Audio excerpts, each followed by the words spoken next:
Okay, installing the Bimmertech, I wanted to go over Bimmertech, a vivid screen. I wanted to go over a couple things. First of all, the camera here that I installed it works really well. However, we had a little bit of an issue with the connector here, and I actually had to splice and kind of reuse the original connector. It's actually just the trunk opens with two wires, and basically when those make connection, it signals the car to open the trunk. And the connection device, this is the original connector. I'm sorry that was in the way, but this is the original connector, and I actually had to splice back in the original connector here so that I would be able to connect that. That was the first gotcha. The other thing that's very difficult, I don't know, you can't see down there, I apologize, but in the very bottom of the trunk, let me go around this way, this might work a little bit better.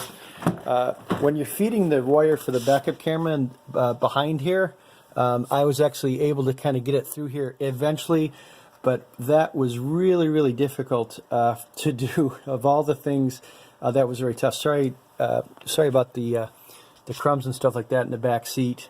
But bringing the backup camera through here was very difficult. I would probably try to see if I couldn't get something pretty big through there.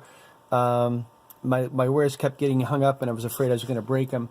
We ran them to the front of the car, and I think this is kind of the thing that I thought was the coolest part, as I said in the last video.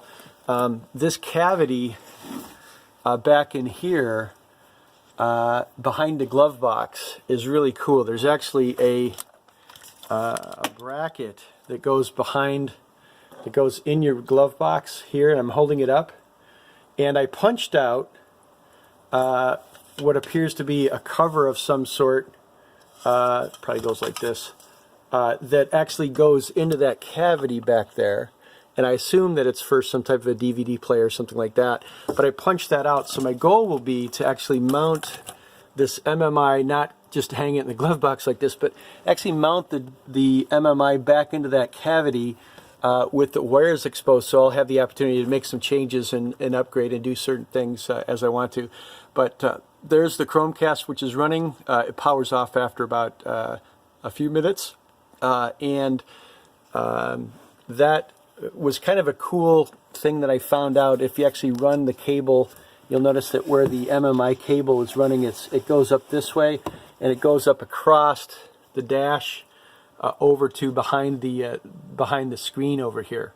So that was another thing that I discovered. I was really happy to discover that cavity back there, because now I'll have full access to these cables and have the ability to actually update and plug in a new ChromeCast or another device or who knows what. But I hope this is helpful for some people.